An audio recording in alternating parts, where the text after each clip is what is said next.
క్రీస్తునందు ప్రియమైన Jesus army mission YouTube వీక్షకులందరికీ మన ప్రభువును రక్షకుడినైన యేసుక్రీస్తు నామములో శుభవందనాలు తెలియజేస్తూ ఉన్నాను. దేవుడు మిమ్మల్ని ఆశీర్వదించి దీవించునుగాక. దైవ గ్రంథంలో ఉన్న విశేషమైన ప్రత్యక్షతలు, విశేషమైన విషయాలు, విశేషమైన కార్యాలు యొక్క Jesus army mission YouTube channel ద్వారా మీరు తెలుసుకుంటూ ఉన్నారు. ఇది నాకు కూడా చాలా ప్రత్యేకమైనటువంటి అంశాన్ని మీరు తెలుసుకోబోతూ ఉన్నారు. శ్రద్ధతో ఆలకించి ఆశీర్వదించబడతారని నేను ఆశిస్తూ ఉన్నాను. ప్రపంచంలోనే అత్యంత పురాతనమైన జాతుల్లో ఒక ప్రత్యేకమైన జాతి యూదా జాతి. యూదా జాతి చరిత్ర చాలా ప్రాముఖ్యమైనది. ఈ చరిత్ర వేల సంవత్సరాల చరిత్ర. వీరు అనేక యుద్ధాలు చూశారు, జయించారు, చెరల్లోనికి వెళ్ళారు, విడిపించబడ్డారు. అలాగనే దేవుడు వారి పట్ల ఎన్నో గొప్ప కార్యాలను జరిగించాడు. యూదా జనాంగాన్ని దేవుడు నాకు ఇష్టమైన ప్రజలు అని కూడా చెప్పాడు. కానీ ఆసక్తికరమైన ప్రశ్న ఒకటి ఉంది. అదేమంటే బైబిల్లో మొట్టమొదటి యూదుడు ఎవరు? చాలామంది వెంటనే ఏమని చెప్తారంటే మోషే అని చెప్తారు, కొంతమంది యాకోబు అని చెప్తారు, కొంతమంది దావీదు అని చెప్తారు, కొంతమంది ఆదాము అని చెప్తారు. మరి మీరేమనుకుంటున్నారో ఈ వీడియో చెప్పకముందే కామెంట్లో ముందుగా తెలియజేయండి. ఒక 2 సెకండ్లలో మీరు తెలియజేసి వింటారని ఆశిస్తూ ఉన్నాను.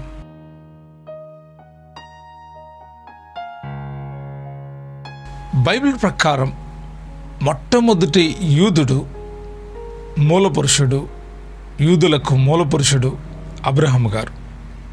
అబ్రహాం గారు ఎందుకు ఈరోజు మనం ఈ విషయాలు తెలుసుకోబోతూ ఉన్నాం. అబ్రహాము ఎవరు? ఎందుకు ఆయన మొట్టమొదటి యూదుడు అన్నారు? హెబ్రీయుడు, ఇజ్రాయేలీయుడు, యూదుడికి మధ్య ఉన్న తేడా ఏంటి? దేవుడు అబ్రహామును ఎందుకు ప్రత్యేకంగా ఎంచుకున్నాడు? ఆయన ద్వారా ప్రపంచ చరిత్ర ఎలా మారింది? ఇది కేవలం ఒక చరిత్ర కాదు, ఇది విశ్వాసానికి ఆరంభం. అయితే మీరు ఈ విషయాలన్నీ తెలుసుకోవాలంటే ఈ వీడియో పూర్తిగా చివరి వరకు చూడండి. చాలా చక్కటి విషయాలు మీరు నేర్చుకోబోతూ ఉన్నారు.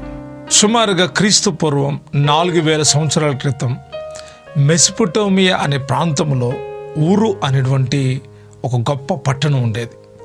అక్కడే అబ్రహాం గారు జన్మించాడు. ఆ కాలంలో ప్రజలు అనేకమైన విగ్రహాలను తయారు చేసేవారు, వాటిని ఆరాధించేవారు.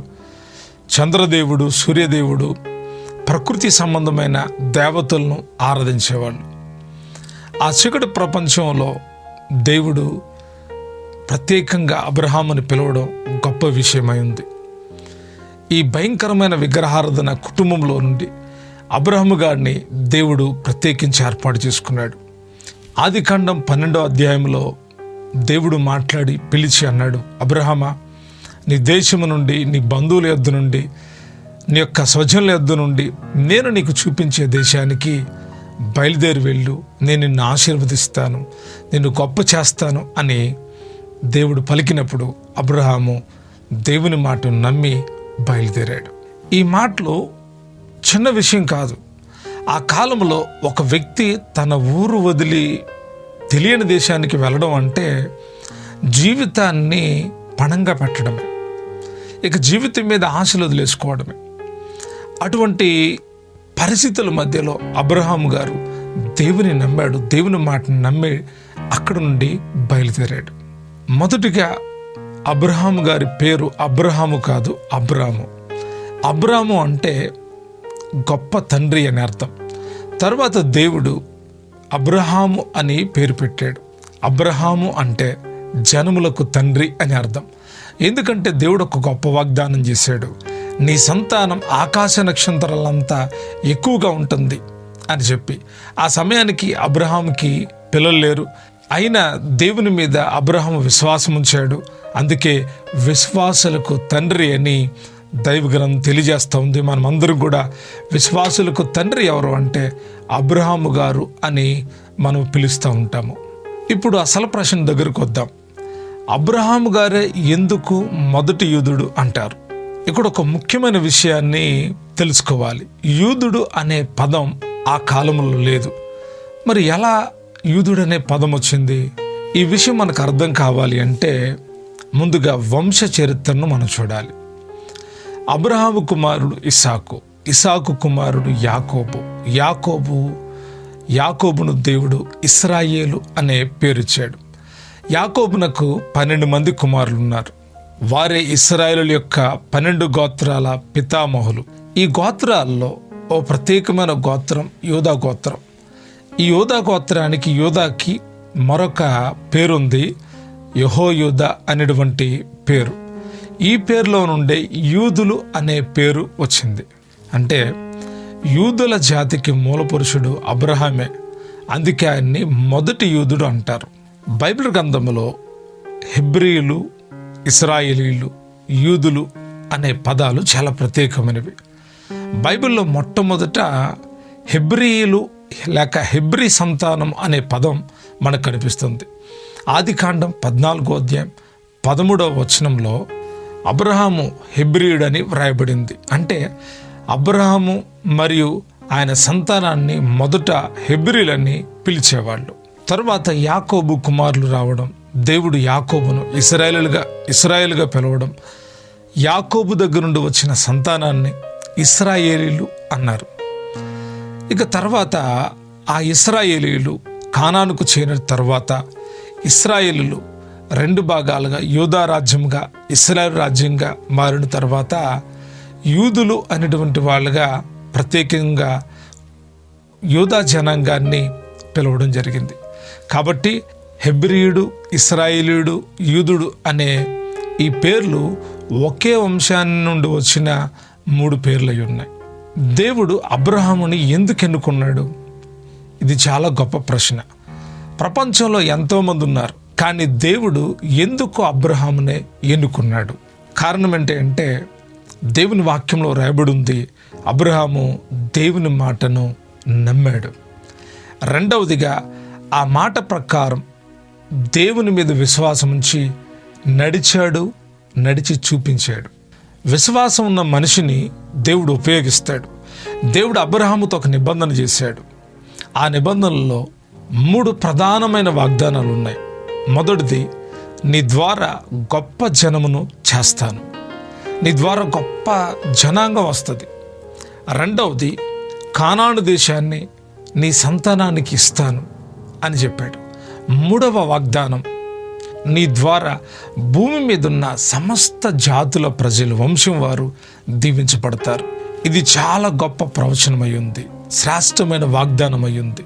అబ్రహాము జీవితంలో చాలా పరీక్షలు ఎదుర్కొన్నప్పటికీ అత్యంత కఠినమైన సంఘటన, హృదయాన్ని కదిలించే సంఘటన ఒకటి మనం జ్ఞాపకానికి తెచ్చుకోవాలి. ఇస్సాకును బలర్పించమని దేవుడు ఆజ్ఞాపించినప్పుడు అబ్రహాము వెనుదిరగలేదు. ఇస్సాకు అబ్రహాము యొక్క వృద్ధాప్యంలో పుట్టిన కుమారుడు. ఆ దినాల్లో చాలా ప్రేమ ఉంది ఇస్సాకు మీద. అతడు వాగ్దాన కుమారుడు. కానీ దేవుడు అన్నాడు, నీ కుమారుడైన ఇస్సాకును బలిగా అర్పించు అని. సాధారణంగా ఈ మాట వినంగానే ఎవరైనా కుప్పకూలిపోతారు, కృంగిపోతారు. దేవుడేంటి నా కుమారుణ్ణి అడగడం ఏంటి అని. కానీ అబ్రహాము దేవుని నమ్మాడు. చివరి క్షణంలో దేవుడు ఆపాడు. కానీ దేవుడు అన్నాడు, అబ్రహాము తన కుమారుని బలి అర్పించాడు అని సాక్ష్యం ఇచ్చాడు. దేవుడిచ్చిన మరొక సాక్ష్యం, నీవు నాకు భయపడుతున్నావు అని నేను తెలుసుకున్నాను అని చెప్పి అబ్రహాము గురించి గొప్ప సాక్ష్యాన్ని ఇచ్చాడు. ఇక్కడ అబ్రహాము విశ్వాసం ప్రపంచానికి గొప్ప ఆదర్శమైంది. సాధారణంగా అబ్రహాము గురించి బైబిల్లోనే రాయబడింది అనుకుంటాం. కానీ మీకు గొప్ప విషయాన్ని చెప్తాను. ప్రపంచంలో 3 పెద్ద మతాలు ఉన్నాయి. ఈ 3 పెద్ద మతాలు అబ్రహాము గారిని గౌరవిస్తాయి. యూదులేమో తమ జాతికి తండ్రిగా, అంటే అబ్రహామే మా తండ్రి అని చెబుతూ ఉంటారు యూదులు. క్రైస్తవులు అడిగితే క్రైస్తవులు అంటారు, విశ్వాసులకు తండ్రి అబ్రహాము అని పిలుస్తారు. ఇంకా పోతే ముస్లింలను అడిగితే అబ్రహాము గారు గొప్ప ప్రవక్త అంటారు. అందుకే ఈ 3 మతాలని అబ్రహామిక్ రిలీజియన్స్ అంటారు. ప్రపంచ చరిత్రలో అబ్రహాము ప్రభావం అపారమైంది. అబ్రహాము నుండి ఇశ్రాయేలుల జాతి వరకు మనం గమనిస్తే అబ్రహాము తర్వాత ఇస్సాకు, ఇస్సాకు తర్వాత యాకోబు, యాకోబు తర్వాత 12 గోత్రాలతో ఇశ్రాయేలు జాతి. ఈ ఇశ్రాయేలు జాతి మోషే ద్వారా ఐగుప్తు చెర నుండి విడిపించబడింది. తర్వాత దావీదు రాజ్యం, తర్వాత సొలొమోను దేవాలయం, తర్వాత వారు బబులోను చెరకు వెళ్ళడం, ఆ తర్వాత యేసుక్రీస్తు జననం. ఇవన్నీ అబ్రహాముతో ప్రారంభమైన స్టోరీలో చాలా ప్రాముఖ్యమైన భాగాలు అయి ఉన్నాయి. అబ్రహాము జీవితం నుండి మనం ఎన్నో విషయాలు నేర్చుకోవచ్చు. అయితే ఈ సమయంలో ఒక 4 ప్రాముఖ్యమైన విషయాలు తెలియజేస్తాను. ఒకటి, దేవుని పిలుపు వచ్చినప్పుడు భయపడకూడదు. అబ్రహాం భయపడలేదు, నిరీక్షించాడు, విశ్వసించాడు, ఆశీర్వదించబడ్డాడు. రెండవదిగా, పరిస్థితులు కనిపించకపోయినా విశ్వసించాలి. దేవుడు మనతో చెప్పినప్పుడు పరిస్థితులు మనకు అనుకూలంగా కనపడవు, కానీ మనం విశ్వసించాలి. అబ్రహాం అలా చేశాడు. మూడవదిగా, దేవుని వాగ్దానం ఆలస్యమైన తప్పదు, కానీ రద్దు కాదు అని మనం గమనించాలి. దేవుని వాగ్దానం మన పట్ల దేవుడు చేస్తే జరిగిస్తాడు. అబ్రహాము సుమారుగా 25 సంవత్సరాలు వేచి ఉన్నాడు. అయితే అబ్రహాము చనిపోయినా కానీ ఆ జాతి కొరకు చేయబడిన వాగ్దానం దేవుడు నెరవేర్చాడు. నాలుగవదిగా, విశ్వాసమున్న వ్యక్తిని దేవుడు జాతులకు ఆశీర్వాదకరంగా మారుస్తాడు.